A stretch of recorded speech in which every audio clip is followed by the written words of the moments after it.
I got to a point where I was pretty much ready to just leave my family. Wow. And I just had this, I don't know, this fear maybe that I wouldn't be a good mom, that I just didn't know. Dads are more likely to develop postpartum depression along with their wives if their wives have children. Wow. A lot of people think that postpartum has to be like the couple months after you have a baby, but in fact it actually lasts much longer. Years. Hi, Tamara. Thank you for coming on the Working Moms Podcast. I'm excited to have you on. Thanks for having me.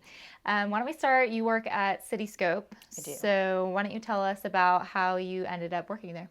Sure. So I was working at a nonprofit, and I was really enjoying my job. I was working there for about 5 years, and I got an email from the owner of Cityscope, George, and he had remembered me from an interview like several years prior. Wow. He said, hey, your resume stuck out, and we have a position opening, and we were wondering if you'd be interested. At the time, I was like, I'm happy where I am. I'm good.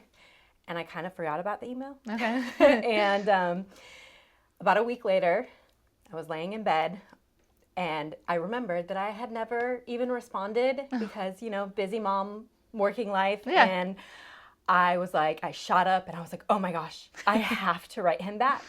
And I was fully prepared to say, I'm good where I am. Thank you so much for thinking of me, but I'm happy where I am. And as I was typing out this email, I kind of thought more about it, and I'm very much I don't like to close the door on any opportunity. Mm-hmm. So I was like, well, I'll just hear him out. I'll just see what it's about. I'm a graphic designer. Okay. And so it was a design position, and I've always really loved publication design. Long story short, I ended up kind of interviewing, not meaning to interview. I kind of walked in there, and I was like, hey, if you guys like my stuff, I don't know. And it kind of just all worked out. And I decided to kind of change things up and start a new chapter. And I've been there for about a year, and I love it so much. I didn't realize it was so recent. Yeah. So it's really fun getting to design the magazines, and That's so cool. What nonprofit were you at before that? Was it the Postpartum Support International, or was it a different one? Okay. I actually worked at First Things First here in Chattanooga. Loved it. They're amazing. I still support the mission fully. But they're all about healthy relationship skills. Okay. And so that really contributed a lot to my motherhood journey. Mm-hmm. Just working there, designing for them, and then being a mom and using all of those healthy relationship skills that they teach to their people. So cool. And then you are affiliated with the nonprofit Postpartum Support International in Tennessee. So tell me about that and how you got involved with them. Yeah, so that is kind of more of a personal passion of mine. Mm-hmm. Just because I had experienced some postpartum depression after my second child. Mm-hmm. I had found them, that Postpartum Support International, or PSI, that it's easier to say PSI. Yeah, it's a long name. It is a long name. But I discovered them, and I just kind of fell in love with the mission because obviously I had gone through my own stuff and felt very passionate about helping other moms in the area and helping them to feel supported. And so I got involved because I wanted more resources in Chattanooga. So I'm currently on their board. Okay. And I've also hosted a couple of events called The Climb over the years, where it's a fundraiser event where moms can come together and walk and raise awareness and funds for postpartum. Actually it's called perinatal mental health disorders. Yeah. So that ranges from postpartum depression to anxiety, psychosis, all of the things. So, yeah, because I feel like the biggest talked about one is sadness or depression. Right. But that can look very different from person to person, and that's not the only symptom that people experience. I feel like rage is one that we need to talk about more, because yes. you're sleep deprived, and especially with your first, learning new things, or like adding a baby in with a toddler, I feel like it's just stressful on anybody. And so but you think that it's not a normal feeling, but a lot of people feel that symptom. So I mean, it's funny you say that, because that was my biggest symptom. Yeah. And I say that I developed postpartum depression after my second, but it's more likely that I had it after my first. I just had no idea what was normal, or what motherhood was supposed to look like, how I was supposed to feel. But after my second, I definitely developed what you would classify as rage. Okay. I mean, like, pretty bad rage. And so it scared me enough to do some research and some digging, and to go, okay, this isn't normal. This is definitely like over the top. Like, what is wrong with me? What is going on? So I sought help. I got therapy. I got on medication. And then through that journey and through that process, I then kind of stumbled upon PSI and their Climb event. And I had never heard of anybody really like talking about postpartum depression and like, let alone celebrating it, or not celebrating it, but celebrating the journey, or just like acknowledging what moms go through. And I love the word journey, because it's such a, like, we're still in our postpartum journey. It's changing as your kids get older, or you add more kids. It changes, and like, you enter new phases, even with like teenagers and your kids being young adults or adults. It's a journey. You're always in postpartum, honestly. It is. No, and it's so true. And a lot of people think that postpartum has to be like the couple months after you have a baby, but in fact, it actually lasts much longer, like years. And there's kind of a cloud, I feel like. With my youngest, he's 14 months. So I'm kind of feel like I'm just getting out of that cloud, because I was thinking back to last summer. He was 2 months old and he was really colicky. And I'm like, I don't really remember a lot of what we did last summer. Like, I'm excited for this summer, because I feel like that has lifted. But it takes a year, 2 years, 3 years to start feeling a little bit back, not 100% back to what you were before, because you're always changed. But a lot of times 2 to 3 years after you have a baby, sometimes you have another baby, and then you enter back into that, and you have your hormones changing. And so tell me about, I know you have 3 kids, so tell me about your kids, and just a little bit about your postpartum journey. Sure. So I have 3 girls, and they're each 2.5 years apart. So just like you were saying, it's like right as you kind of feel like you're getting your body back to yourself, there you go, have another kid. Just kidding. And so, so my oldest is 9, my middle is 7, sorry, mom brain, obviously, and my youngest is turning 5 in a couple months. So she was my little pandemic baby. Yes, I've got one of those. I can't even begin. I'm like, wait, what? 5? No, it's not been that long. But isn't that crazy? It was 2020. Yeah, and that whole, like, don't even get me started on that whole experience. Yeah. How different it was to have a baby during the pandemic than before. Like, my husband couldn't even come to my appointments with me. Yeah. He couldn't find out the gender with me. Like, I had to, like, illegally record it. Like, you're not supposed to record the ultrasound or anything, but they were like, okay, well, And so she's summer or fall? She's summer. She's okay, in so August. your pregnancy was, because my 4-year-old, she's November. So my pregnancy, literally the week before the world shut down, I found out I was pregnant. Yeah. So I wasn't showing. Okay. Yeah, but I had found out that I was pregnant like a couple months before. So like. Yeah. But no one saw me pregnant. Like, that was the weird thing. It's like we all, sheltered in place, and we were all at home. So the camera goes from here up. So there would be times when I'd be working and we'd be on a Zoom call or whatever, and I'd stand up to go to the bathroom and be like, whoa, you're really pregnant. I forgot you were pregnant. And I'm like, yeah. So I felt like I kind of missed that part of the pregnancy journey with that. But, and we didn't even tell people, I didn't tell a lot of people that I was pregnant with my daughter, just because I didn't see them. Family, obviously, and close friends. But, we were home, and people didn't really know. People were acting different ways. So, like, some people were doing things, some people weren't. It took, depending on what state you lived in, too, there were differences. And so, we waited to tell people. And then, we didn't post anything about it or anything. I was just like, oh, I had another baby. Yeah. And I feel like that was, like, a lot of people's experience, honestly. Because it was an unknown time. It was kind of scary. And, like, I don't know. There was a lot of isolation, I felt like. Yeah. For sure. Which I'm sure added to postpartum mental health. Yeah.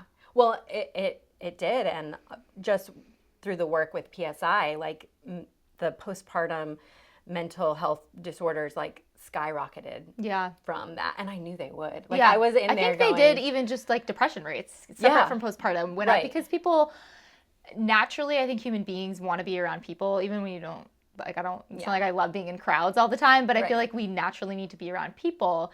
And when we were all alone, just stuck at home, I mean, how could you not feel different than being out in the world? So. Well, and like I was saying, like the experience was just different. Yeah. You didn't have people seeing you out at the grocery store and being like, oh, you're so cute, you're pregnant. Yeah, what do like, you do? You're just like, I'm at home and I'm taking care of 2 other kids. I was taking care of 2 other kids. Yeah. And it was exhausting. Yeah. Just constantly just being there and having no escape. But luckily, I had a lot of support. Mm-hmm.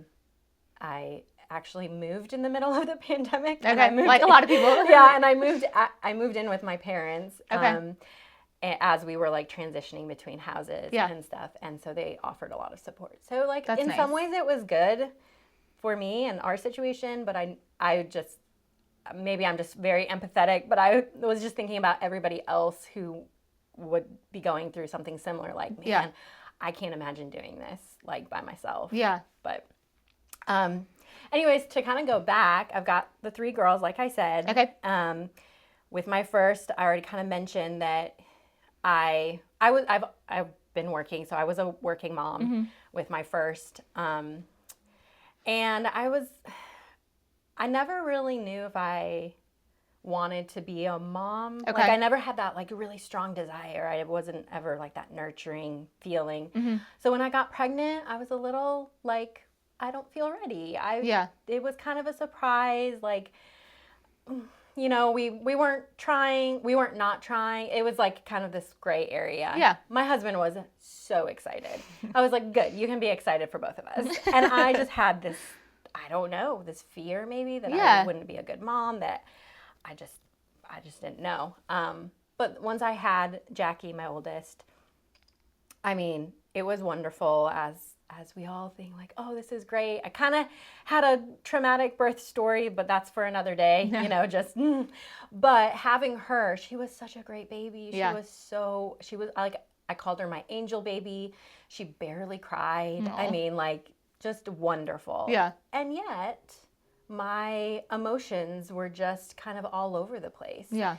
And I didn't know what was me and what was, you know, hormones and what was normal and what wasn't normal. And I just remember there being so many times where I was like, I feel like I need a therapist. I feel like I need help. I feel like I need to do this, but I just couldn't. I couldn't get myself to that point because I was too afraid. Yeah. I was too afraid to admit that this was hard. I was too afraid to, like, I remember thinking, well, what if I go to a counselor and they just kind of smirk, like, this is just motherhood. Like, you're fine.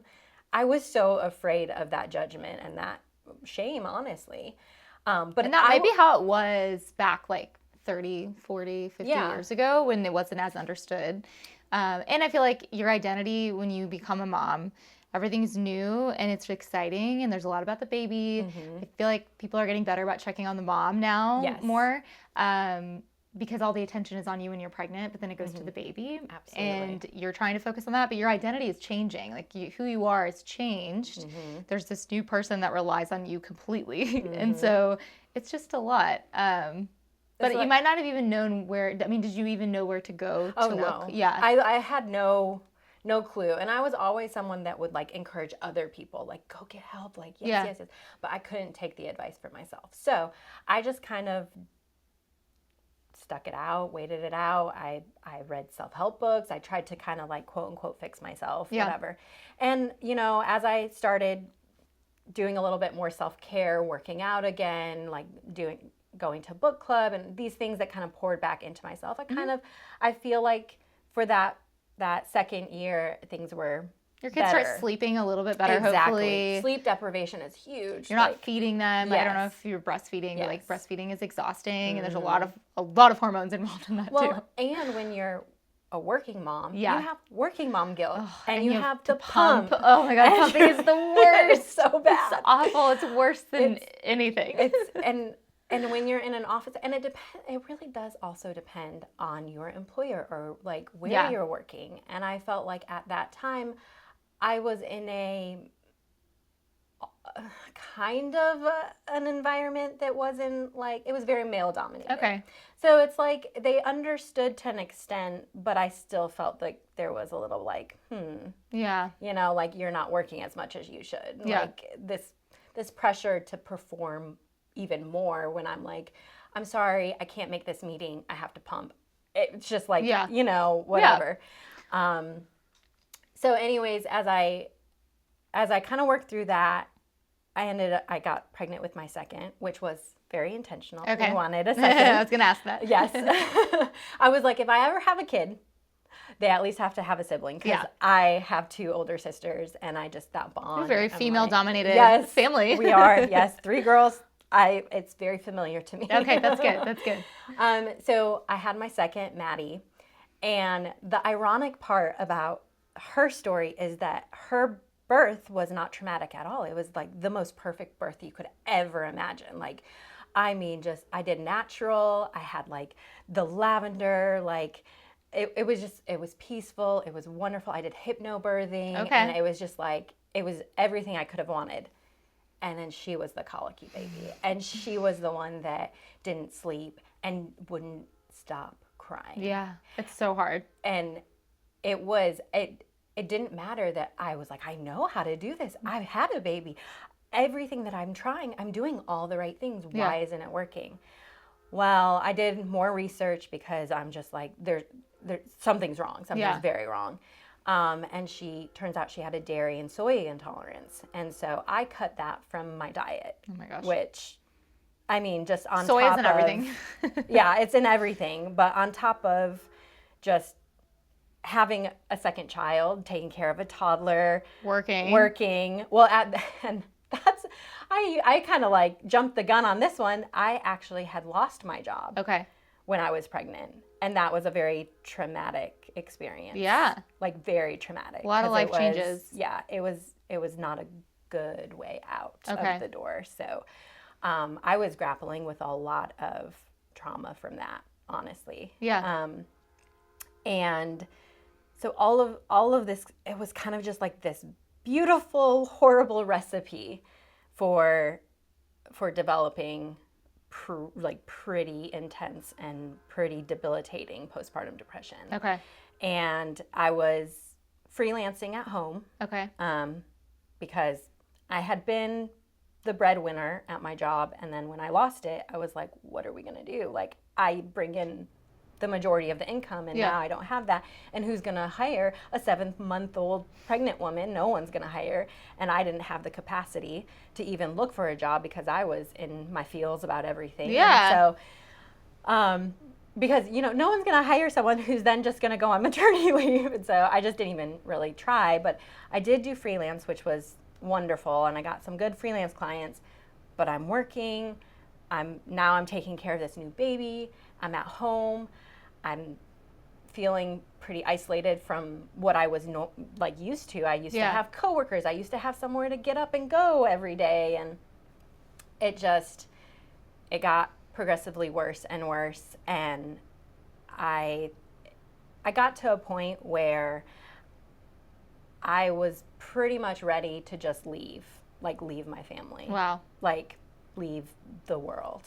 You know, like it's not so much that I wanted to harm myself, but I just wanted to go to sleep and never wake up. Yeah. Like, and it got to a point where I was like, I don't know how I can go another day. And when it got to that rock bottom, I was like, oh, okay, this isn't normal. Yeah. I know this isn't normal. These are not good thoughts. These are very intrusive thoughts. So, I ended up telling my husband. Yeah. It was very shameful for me, honestly, because I kind of hid it a lot from people because I was home with the baby and my husband went to work, and he didn't really see the dynamics during like the day when I would just not, I would scream, I would yell, I wanted to throw my baby across the room. I know that's horrible to say, but like you can want something and then feel about this close to doing it, like almost doing it. Yeah. Like, and when you almost hurt a baby, like, like, oh my gosh. Put the brakes on. Yes, Yeah, but you knew, like, it's amazing you got there yourself and were able to break out of that shame and then tell your husband, who's like your partner in all of this. Right. And it sounds like he's supportive. And he was like, I kind of knew that you were having trouble. I didn't know it was that bad. Yeah. And I'm like, yeah, it's that bad. It's pretty bad. And he was like, okay, well, and he was very supportive, and I got help, and like I said, therapy and medication just completely changed everything. Yeah. I felt like I could handle things. And so I stayed on antidepressants for a while, even into having my third. And I feel like my third child was just a complete different experience because, you've got this pandemic, but it honestly didn't affect me the way that I thought it would. I was like, how much different it would have been if that was your difficult baby, which I'm sure some people had that experience. Oh yeah. And don't know where to look, or you're so isolated too. Like, it would have been such a different experience. Yeah. And a lot of people even asked me, they were like, so you went through postpartum depression with your second. Why would you have a third? Like, I had a lot of people like, why, are you sure you can handle it? Are you sure that's a good idea? And I'm like, yeah, I feel crazy for wanting a third, but I really just felt like our family needed, like, I really wanted a third kid. Yeah. I feel like you can feel if your family's complete or not. And coming with, you had 2 older sisters, maybe you kind of wanted that same experience. I thought I was crazy. Going from not wanting any kids to like going for Well, you're in 3, it then. I know. You're like, you can't get out of the sleep deprivation either. It's Yeah. like, you got to just dive head first. But I felt so much joy with my third. Yeah. And I was like, whoa, this is what it feels like to not have postpartum depression after And a she's kid. your youngest? She's my youngest. So maybe moments too, like, you savor those a little bit just because she's as, Yeah. the last one. No, definitely. But I also gained a lot of tools along the way, I think. Because when I had Maddie, my second, I ended up getting a job at First Things First. Cool. And then learning so much of those relationship skills, learning so much about myself, kind of diving deeper into just why I am the way I am and my triggers and this and that and all the things. And like that, it helped me be a better mom, a better wife. And so I think it all plays out. And so it all worked out for the good. Yeah. Yeah. What's your, I guess, favorite moment or memory in your postpartum journey? I know it's a big, broad question, but is there a moment that sticks out when one of your kids was a baby? Is there a moment that sticks out, or like a favorite moment postpartum? Oh, that's a really good question. And given I've been in this for 9 years, I'm like, over the past 9 years. I know it's a very broad question. I honestly think that there are moments when, I know this is probably a cop-out, I'm just going to say it today. I'm just gonna say today. Because, I like that a lot. Because right before I came here, all 3 girls decided that they wanted to play campfire. They made a tent inside, and they made this little pretend campfire, and they ate their lunch as if they were roasting over the campfire and eating, and they were playing so nicely. And there are just some moments where you're like, okay, I know they bicker, I know they fight, I know there's so much emotion in our house always. But these moments are what just warm my heart. Yeah. When you see them just playing and connecting and loving each other and being supportive of each other, and you're like, yeah, that. I like that answer a lot. Yeah. Because I feel like people glorify the baby days, but it's not all happy times when they're that little. It's a lot of emotions, yourself, and just a lot of sleep deprivation. So I feel like I like that. It's not all about being nostalgic and like, oh, I wish my kid was this age. It's like enjoying the age that they are. And each age, it's so different, and the dynamics shift and they change, and it's just a really fun journey. And I think one of the things that I'm learning now, because you're right, the baby phase is so easy to like, oh, you're just concentrating on the baby. And then you're like, oh, and I have a toddler, you know, and like, that's fun too. And then, Yeah. But now they're all at these ages where I have a almost 5-year-old and a 7 and a 9-year-old, and they're all at these different stages of adolescence and childhood, and just kind of meeting them where they are and not expecting too much of the younger ones, because I expect so much of the older one. And just kind of like, it's not, I mean, it is very hard. A lot of times we're like, well, you know, we give directive to the younger ones that, well, Jackie can do it, our oldest can do it. And then we forget, oh, well, she's not, like, you're 5. You know, when Jackie was 5, we didn't expect X, Y, and Z from her. So it's so interesting, just the dynamic of parenthood and how it shifts from the baby stage up until, you know, like you said in the beginning, like every stage is different. Yeah. And it's different challenges. And I'm here for it all. And I would never tell another mom, like, oh, you think you have it hard. Oh God, because people say that. I know. There's so many times when I'll like express like, oh, this is a really hard part of the toddler years. And they're like, well, honey, just wait until they're teenagers. And I'm like, you know what? Can we just focus on like, every stage brings its challenges. Yeah. And we're not trying to compare like, oh, this is harder than this is harder than this. It's hard with your first, well, you're learning all new things with your first because you've never gone through that before. But then every kid is so different. Like my 2 girls are nothing alike. They're so different. And I feel like that's probably going to be their entire lives. And then my third, he's only 1, so we're still figuring out personality. But he's very different too. And like we have the other side of gender now that we didn't experience before, which was pretty much the same up until now. And so I feel like each kid brings its own, I don't want to say challenges, but differences, because they're all so different. So what works with one kid doesn't necessarily work with your second or your third. Absolutely. So like sleep, like I feel like my older 2, like my oldest is great at sleep. I like very much lucked out with that. My middle one was great with sleep until she was 18 months old, and then she was awful until she was like 2.5, and then we're like, let's have another baby. And then my third has been horrible with sleep, like awful until about like recently, like when he hit a year, and I was like, okay. But they were also different. Like nothing was similar at all. But if you get a good sleeper, usually you get a bad eater, and vice versa. Yeah. Oh, like you can't have it all. No, it's so true. And what I've really like experienced is birth order and how that molds and shapes. Yeah, it's fun to research. Yeah, the personalities, and just seeing it within my own 3, I'm like, oh my goodness. Because you're youngest child, right? Yeah. You're youngest? Yes, I am the youngest. And I'm the youngest too, of 5, so I have a lot of older siblings. My husband's the youngest of 2. Is your husband, where does he fall? He's the oldest. Oh, okay, so different. Yeah. It's but it is fun. It's fun to just kind of learn about it and experience and see how it shapes us. And I feel like even though I was the youngest, I kind of have molded or not molded, but like kind of revamped into like an oldest. Okay. Like I kind of have oldest traits now as a mom. Like you kind of have to as a mom. I think so. And so it's like all of these like, oh, the baby of the family, oh, they're like carefree and they're, you know, whatever. And I don't know if you've seen this going around, but like the type A mom versus type B. Well, now there's a type C mom. I'm the type C mom. Oh, I could see myself being that too. Yeah, it's like a mix between like you're very like organized, but the kitchen's a mess. Yeah. You know, it's balance. I feel like. Yeah. I don't call it procrastination. I call it prioritization. There you go. That's my favorite quote. No, I like that. Okay, so did you grow up in Chattanooga, or how did you come to live here?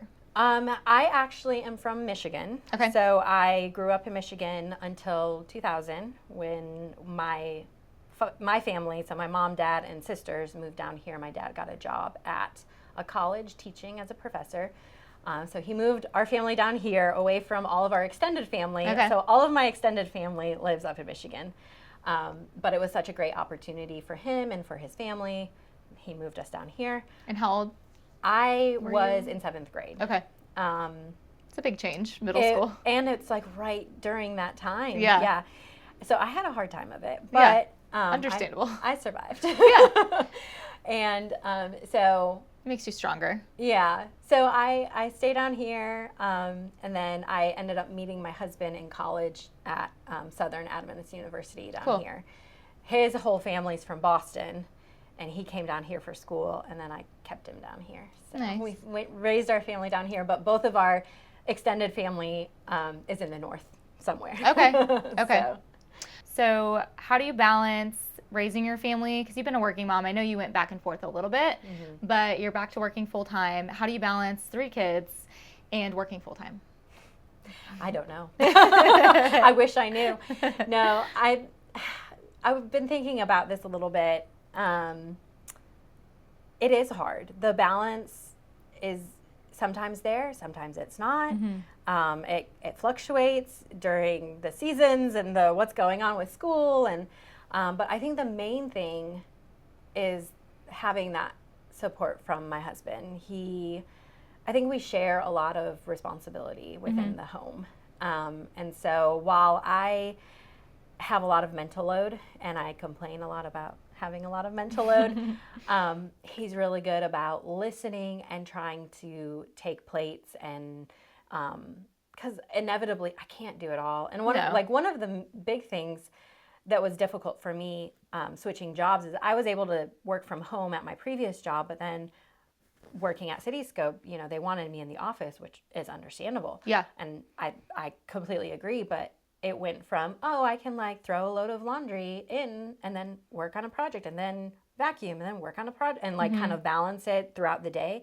Now it's very intentional of I'm out of the home for the entire day. And then when I get back, how do I manage this? And there was this concept that I found that kind of completely changed my perspective on specifically the house and managing the cleanliness of the house. And it said, you need to look at your house as it's some place that's lived in, right? It's not going to be clean all the time. Most of the time. Yeah. And where it can get problematic is if it fails to be functional anymore. So we know, research tells us that clutter and mess actually plays a part on your mood and your stress level. So when you're in a clean space, you do feel less stressed. Yeah. But there comes a point where what is functional in this room versus not functional. So I've used this kind of language. I told my husband about this so that we both kind of let the house be lived in. We have kids. It's fine, this and this. And there will be some days where I look at him and I'm like, okay, this room is not functional anymore and it needs to be cleaned. That's a great term for it. I feel it makes my skin itch sometimes because I'm there's so much stuff in this one space. My husband is because he does construction, and he's anytime there's an open, flat surface in a construction site, immediately within 10 to 20 minutes, it's filled with stuff. People just set stuff down unintentionally. And that same thing happens on my counter because I'll completely put it away. And then not even 24 hours later, I'm like, what happened? Yes. Where did all this stuff come from? No, it's so true. And that's most of it. It's the disorganization of that doesn't belong there. That needs to go there. And it's overwhelming because you look at it and you're like, oh my God, where do I start? Exactly. Because it is. It's these little things go here and these little things go here. And so it's everything has a place. And when it's out of place, it just feels overwhelming. So I think that's a big one, is just having the conversations with my husband about expectations and standards of what the house needs to be, the responsibilities, because that when I go to work, I'm in work mode. Yeah. I'm in work mode, and I'm not stressing out about other things. I come home and then it's just the time of it. It's such a process. When we get home, I feel we get the kids home, and then my husband doesn't get home till 6:30. I get home around 3:30 with them, and so it's but the steps involved in you've got to get everything put away from the car, and then you need to start dinner. And my son now wants to eat at 5 o'clock, and I'm this is not realistic. And then after that, there's the cleanup. Then if someone needs a bath, and then it's getting the baby to bed, and then my husband comes home and he'll do dishes usually if they haven't been done yet. So it's just there's so many steps to get to bed, and then I can't imagine we're not at homework phase yet, but then adding in homework, and I know your daughters do a lot of extracurriculars and all of that. I'm how? What are your tips? Because my sister, she's got a 10-year-old in competitive gymnastics, and then she's got a 6-year-old, and he does different soccer, basketball, things like that. So she's very much in that phase of sports and extracurriculars, and her weekends are very full of that. And so we're not quite there yet. But what are your tips as I enter into that next phase? What are your tips on handling it all? Divide and conquer, Okay. honestly. I mean, I think that as moms, and I don't know if you experience this or not, but I get to a place where I feel like if I want something done, I got to do it myself. Yeah. Like, I want it done this way, I'm going to have to do it. And I take on too much. Mm-hmm. And really relying on my husband or other people asking for help, or just like knowing when to say, like, no, I can't add that to my plate. Yeah. Or it's hard. And like you were saying, like, it's a balance, but it's just something that just knowing when, like today, Jackie had gymnastics and I took her to gymnastics, and she usually has like a little class after gymnastics that like is a speed, strength, whatever. Mm-hmm. And I was like, no, we can't stay for that because I have something else I have to go to, and that's okay. And she's going to survive. And Yeah. it's not going to be a detriment to her or anything. But It's probably harder on you to miss the things than it is on them for the most part. Yeah, she was kind of like, oh, yay, because she had just spent hours doing gymnastics, and so she was a little tired. But I mean, just understanding like scheduling and understanding what balls can be dropped, I think is huge.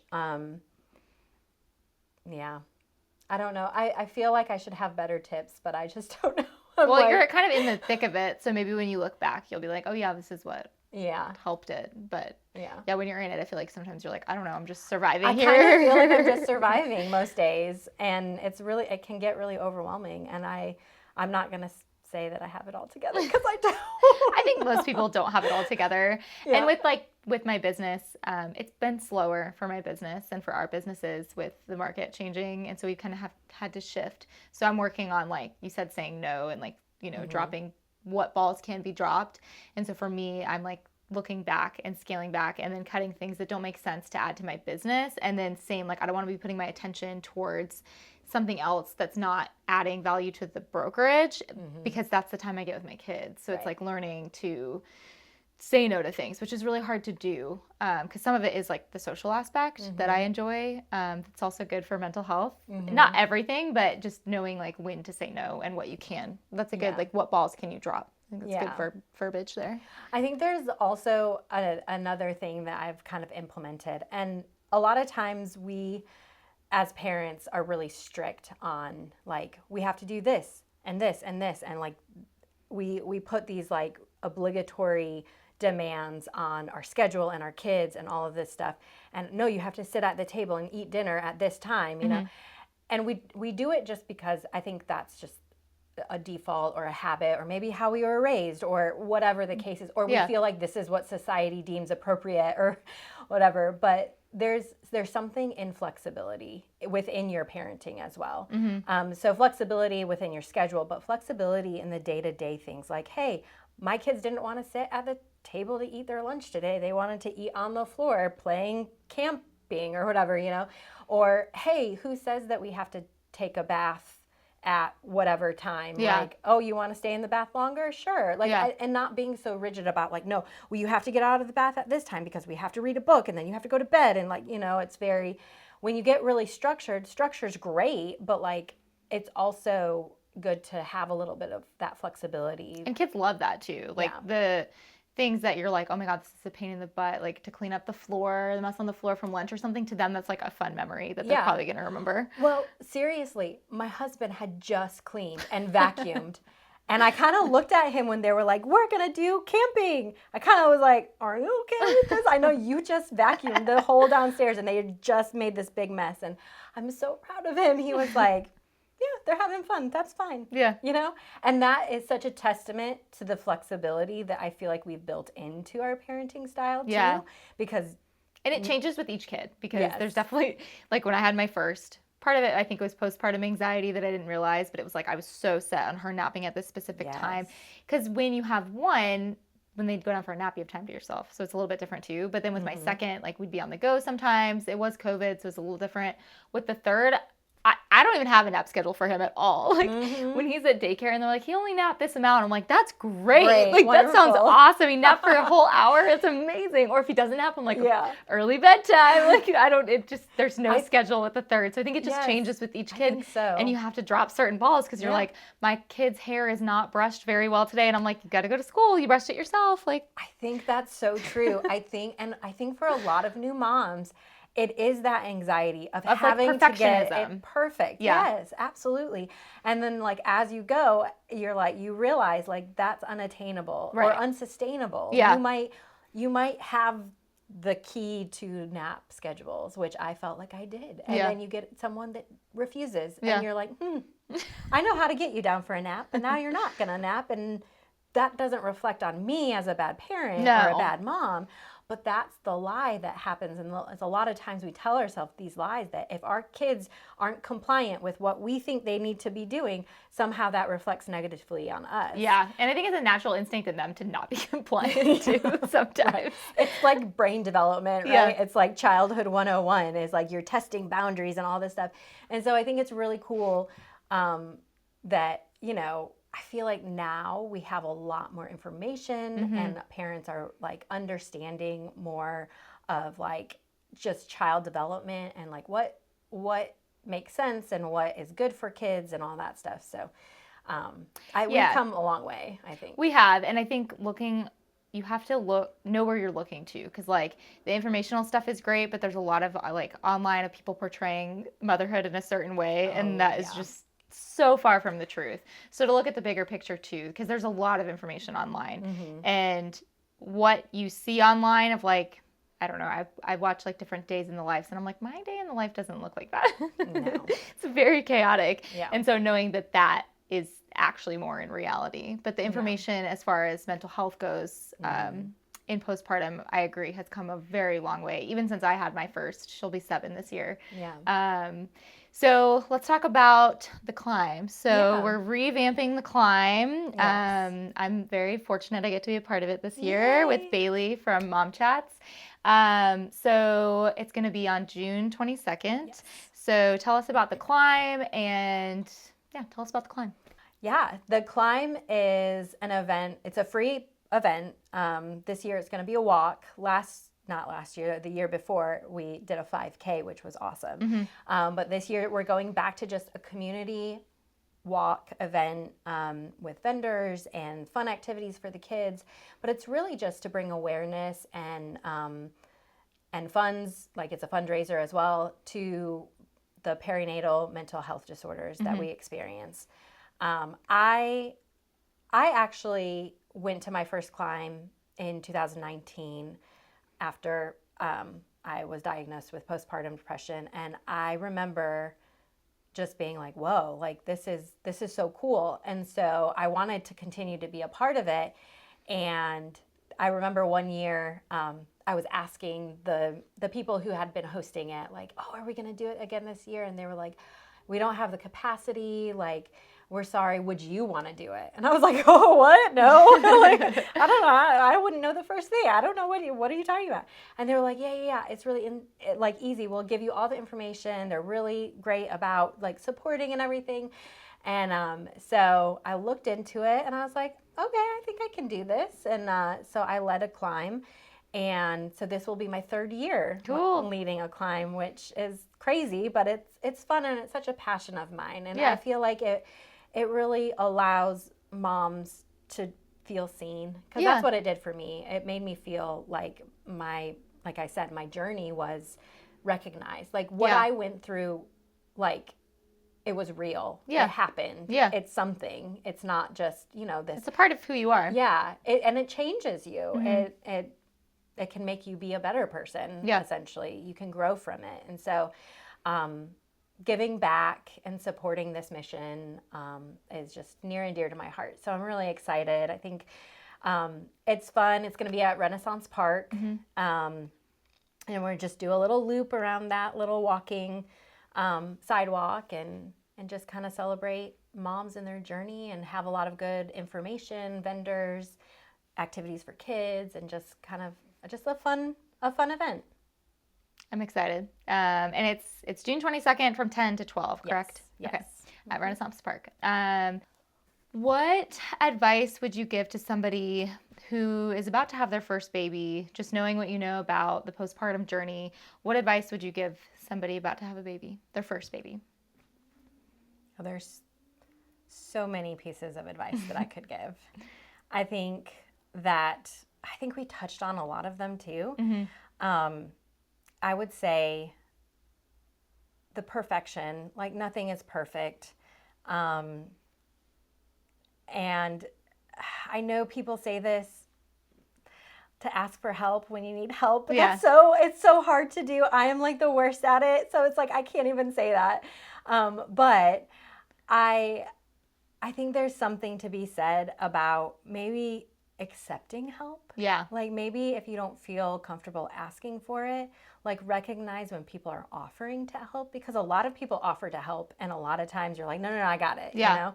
But like just being okay and realizing that is something that makes other people feel good too. When other people like offer to help and then you're like, oh sure, like thank you so much. And then you like, it's kind of like a nice win-win for everyone. Yeah. And you're building your community too. And for your kids, like their community. And when you have your first kid, and like me, I didn't know anybody here. It took a while to build a community, and you're letting them into your kids' lives too. But then to have that support is huge. I guess, I mean, and I think that brings up a good point too, is finding that community. I know it's so cliche, like find your tribe or whatever, but like that was huge for me. Like I had, I had my older sisters who had their kids, so I was able to go to them with a lot of mom questions. So finding a mentor, finding someone who has kids close enough around your age, your kid's age, because sometimes you can reach out to older generations that their parenting advice might not align with yours, but like finding someone who like aligns with, just rub some whiskey on their yeah, exactly. But finding someone who kind of aligns with your parenting values and really being able to be vulnerable and say what's going on. I also feel like it's funny because my group of friends had kids right after me. So then I was kind of like the mentor to them. That's cool. They would come to me and they'd be like, hey, I know you just went through this. Help. What should I do in this situation? And I mean, there's a lot of times when I'm like, I don't know. Yeah. Like, but we can troubleshoot together and we can think through it. Yeah. And, I think it's really cool to have different types of friendships and different types of support. Yeah. Because your kids are going to be friends with people, and you might not always be friends with the parents, but you still interact with them, and they're still a part of your kids' lives. Because I feel like when you first have a baby, like I was, and you were set on the schedule and like doing things exactly a certain way, I kind of isolated myself. And this was before COVID. This was 2018. But I isolated myself, and I feel like that's what made it really hard for me postpartum. And then I had another baby in COVID. So it was like all kind of a journey together to realize what was going on. But back in the day, whenever people had kids, they were out in the community with people who lived around them, and they had family living close. And so it's not like the mom and all the responsibility was just on one person. Right. They had other people helping. And so when you isolate yourself and don't have that, it's really challenging because it's just you and this person all day that can't talk to you. No, that's so true. So it's like a community and people helping and having that support is normal. Like it's normal to have multiple people helping with this, raise this one kid, because it takes a village. It does. I know, it sounds for like every single it child. Really does. Yeah. Because there literally were villages raising children. That's what, back in the day. Yeah. And there's things that I feel like, so my sisters live here, and so they've got their kids. So like my cousins all interact, and they've got their aunts and uncles and everything. And there's things that I can tell my kids. Like for instance, my middle kid, Maddie, will say, but mom, you just don't understand. Like, you're not a middle kid. And she has this idea that her experience is like, like you don't understand what it's like to have an older sibling and a younger sibling.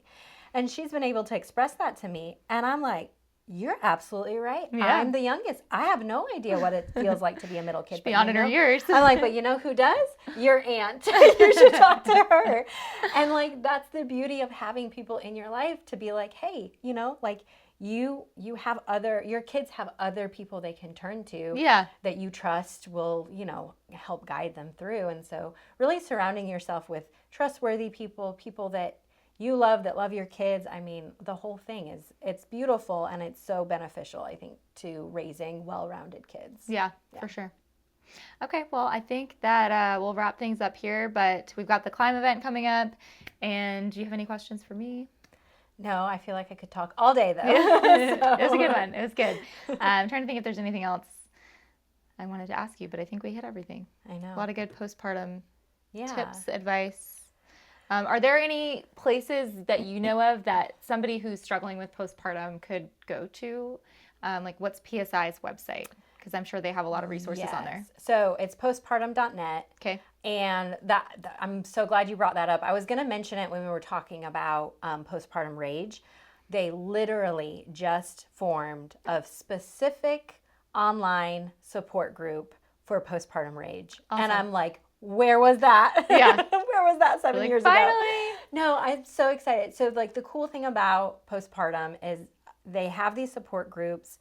They're online. Okay. So they meet online. They meet online, like a Zoom or whatever, but it's weekly. And they have anything you could think of. Okay. Whatever your experience is, they have a support group specifically for that experience. That's amazing. Whether it's loss, whether it's miscarriage, whether it's depression, whether it's anxiety, whether it's psychosis. Whether you're a minority, whether you're a dad, they have it for dads because, fun fact, dads get depression.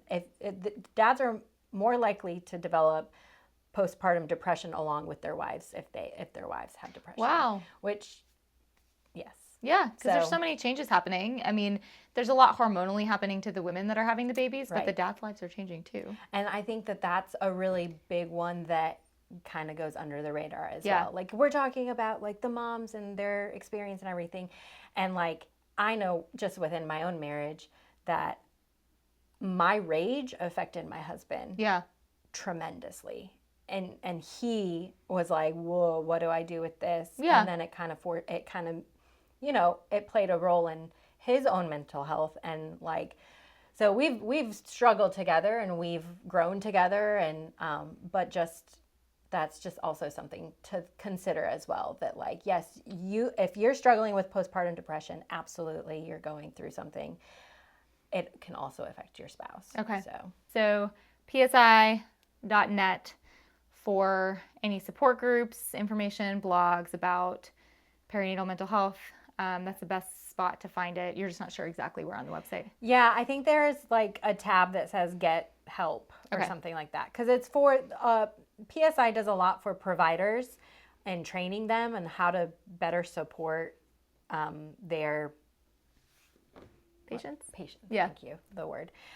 So that's definitely something as well. Like if people are looking for a very specific perinatal mental health specialist. Okay. Yeah. All right. Well, no, it's fine. It's all right. It's all right. Okay. So you can finish what you were saying though. I'll just not have a light. But psi.net. Postpartum.net. Okay. So it's postpartum.net. Yes. Okay. Postpartum.net. That's where you can find all the information for perinatal mental health support and the support groups. And then join us at the Climb event June 22nd at 10 a.m. at Renaissance Park. But yeah, thank you for coming on. Thanks for having me. Yeah. Except for the lights, but whatever. Can't be perfect. Right? We can't be perfect in parenthood. Perfection. We can't do it. Perfection is a myth.